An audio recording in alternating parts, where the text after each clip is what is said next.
नमस्कार, आप देख रहे हैं वॉइस ऑफ कोटपुतली। मैं आपके साथ कुमार अंकेश। कल झालावाड़ में एक हृदय को गहरा आघात पहुंचाने वाली दुर्घटना घटित हुई, जहां एक राजकीय विद्यालय की छत गिर गई, जिस हादसे में 7 बच्चों की मौत हो गई, जबकि करीब 2 दर्जन से अधिक बच्चे उस अस्पताल में अभी भी जिंदगी से जंग लड़ रहे हैं।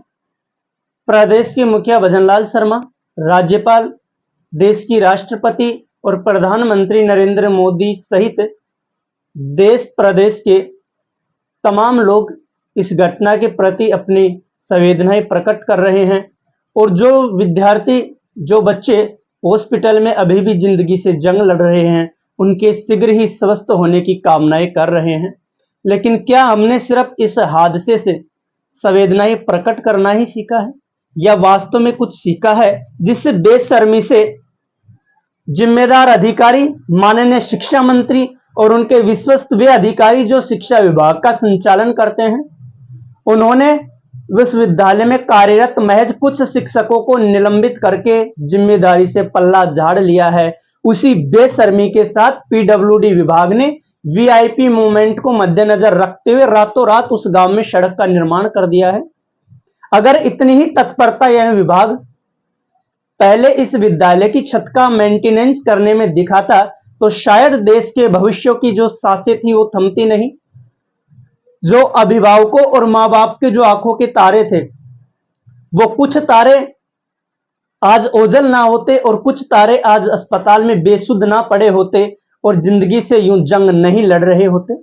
घर वालों ने तो इस सरकारी सिस्टम पर विश्वास कर देश के भविष्य को, अपने भविष्य का निर्माण करने के लिए स्कूल में शिक्षा प्राप्त करने के लिए भेजा था। लेकिन क्या पता कि जिस सरकारी सिस्टम पर वो विश्वास कर रहे हैं, वास्तव में वो भ्रष्ट सिस्टम है और उसकी भेंट अब सिर्फ ये बच्चे चढ़े हैं। इससे पहले भी बहुत सारे ऐसे हादसे हो चुके हैं। तो क्या हमने इन हादसों से कुछ सीखा है, या सिर्फ संवेदनाएं प्रकट कर जांच करवा लेंगे, या कुछ मुआवजा देकर, या फिर कुछ समय के लिए जो निचले स्तर के जो कर्मचारी हैं उनको निलंबित कर क्योंकि कुछ समय बाद बहाल हो जाने हैं, ये निलंबित कर ही इतिश्री कर लेंगे।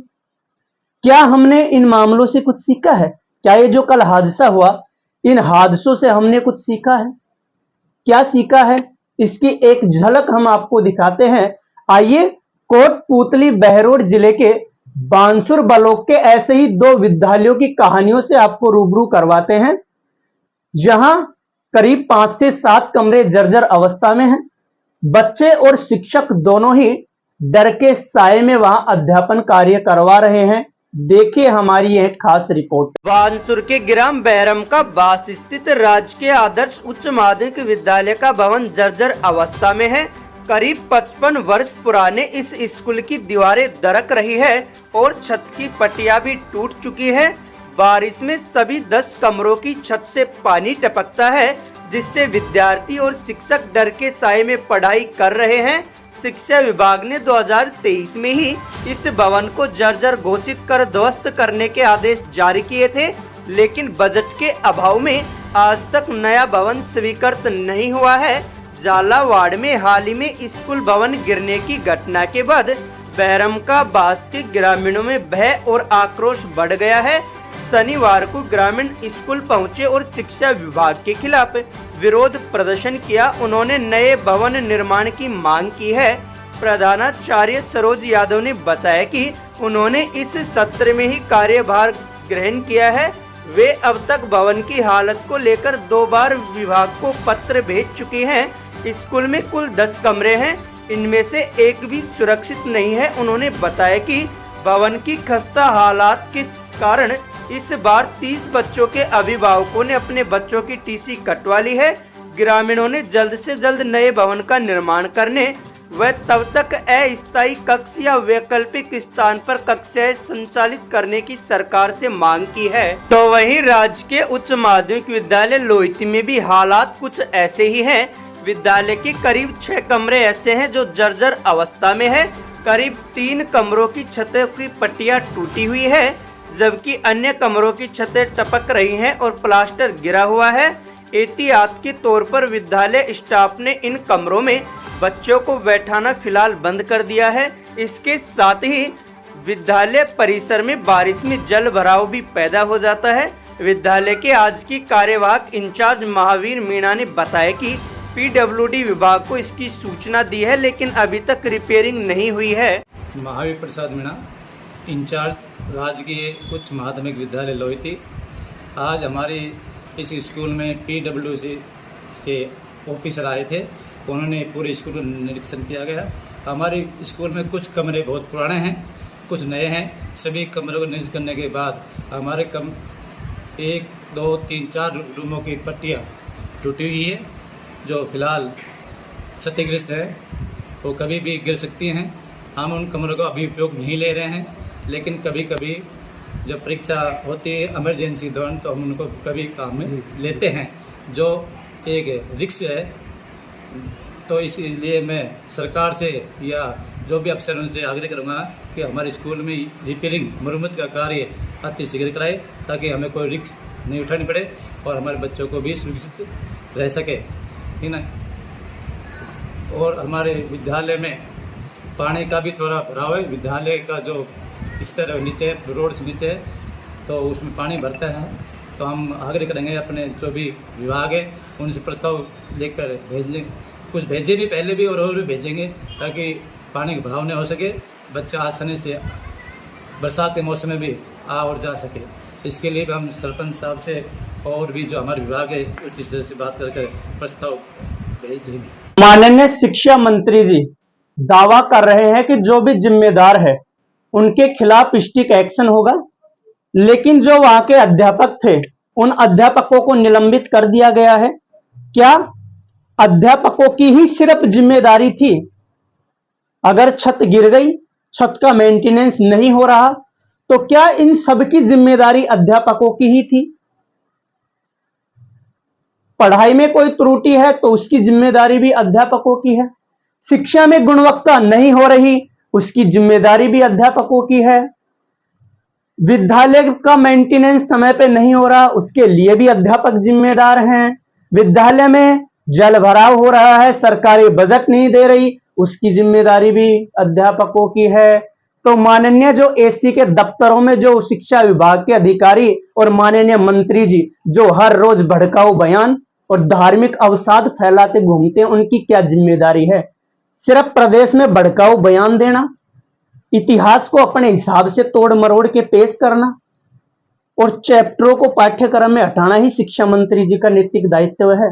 अगर वास्तव में जिस धार्मिक अवसाद की वो बात करते हैं, अगर कुछ मात्र भी उनमें इंसानियत है और किसी धर्म का वो आचरण करते हैं वास्तव में, तो नैतिकता के आधार पर रिजाइन कर देना चाहिए। वो बच्चे सिर्फ उनके माँ बापों के नहीं थे, वो शिक्षा मंत्री जी के बच्चे थे, वो मुख्यमंत्री जी के बच्चे थे, क्योंकि चुनाव में यही कहते हैं प्रदेश के सारे बच्चे हमारे हैं।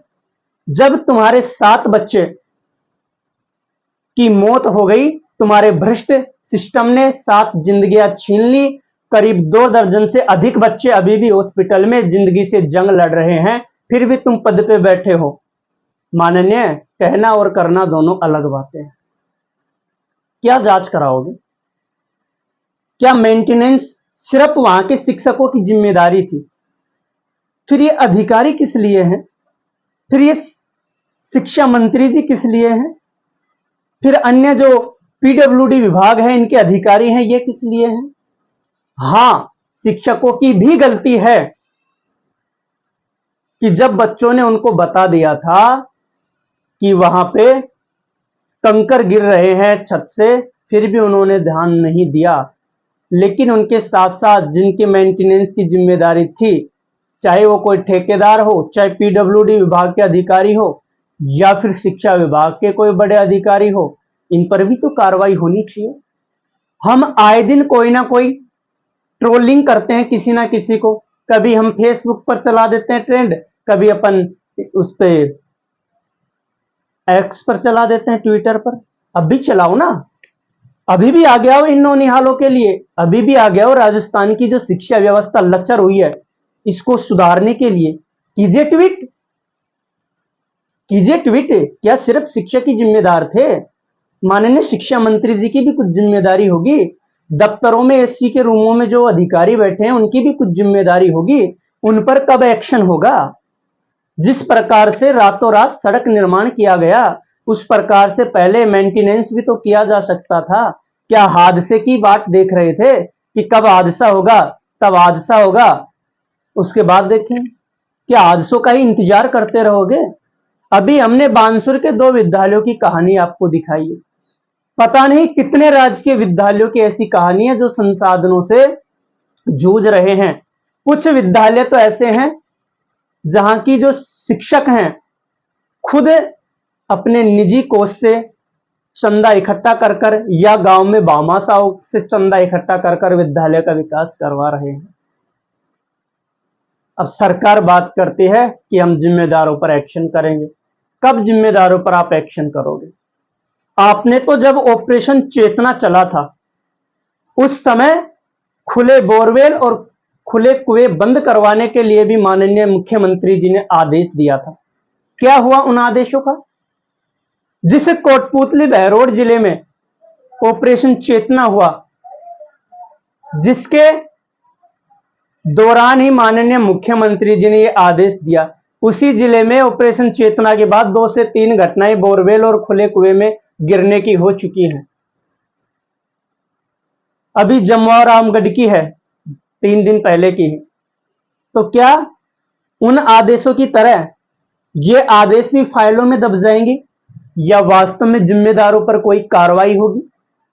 हालांकि पीडब्ल्यूडी की विभाग इस हादसे के बाद और सीएम की फटकार के बाद कुछ चेती है और आज पीडब्ल्यूडी की विभाग ने स्कूलों में जाके सर्वे किया है कि किस विद्यालय के कितने कमरे या कितने बरामदे जर्जर हैं।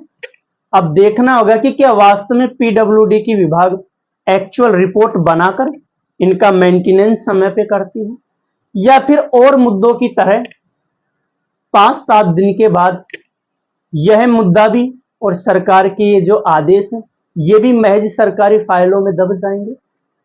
अगर आपको भी कोटपुतली बहरोड जिले में कोई जर्जर अवस्था का विद्यालय दिखे, उसकी डिटेल्स, फोटो, वीडियो भेजिए। हम उठाएंगे जनता की आवाज, क्योंकि जनता ने जिन लोगों को आवाज उठाने के लिए चुना है वो लोग तो आजकल इतिहास बदलने में लगे हैं, अपने मन मर्जी का इतिहास बनाने में वो लोग लगे हैं। क्यों जो भी हादसे होते हैं वो आम आदमी के साथ ही घटित होते हैं? क्यों कभी किसी मंत्री, किसी बड़े अधिकारी के कार्यालय की छत नहीं गिरी? उनका निर्माण भी तो पीडब्ल्यूडी ही किसी ठेकेदार से करवाता होगा, वो तो कभी नहीं गिरी। लेकिन कभी स्कूलों की छत गिर जाती है, कभी रोडवेज बसें, कभी एरोप्लेन, कभी कुछ। जो घटनाएं होनी है वो होनी आम आदमी के साथ है। अब इस विद्यालय में जो बच्चे मौत के शिकार हुए हैं और जो बच्चे हॉस्पिटल में भर्ती हैं उनकी सूची जारी हुई है। उनमें आप देखिए कौन लोग हैं। सरकारी विद्यालय में गरीब लोगों के बच्चे पढ़ते हैं, किसी मंत्री जी के तो पढ़ते नहीं। और जिस दिन ये छत किसी मंत्री जी के दफ्तर में गिरना शुरू हो गई, शायद उस दिन ये जो भ्रष्ट सिस्टम है ये धीरे धीरे सुधरना शुरू हो जाएगा। आखिरकार आपकी क्या है राय, कमेंट बॉक्स में अवश्य रखें। धन्यवाद। अगर अभी तक आपने चैनल को सब्सक्राइब नहीं किया है तो चैनल को लाइक, शेयर व सब्सक्राइब अवश्य करें। जिले की तमाम छोटी बड़ी खबरों को जानने के लिए बने रहे वॉइस ऑफ कोटपुतली के साथ। बालाजी फिनसर्व, जहां मिलती है आपको वाहन बीमा, स्वास्थ्य बीमा, म्यूचुअल फंड, जीवन बीमा, फाइनेंस, साधारण बीमे की सभी सुविधाएं। कार्यालय बानसूर महाविद्यालय के पास, बाईपास रोड, बानसूर।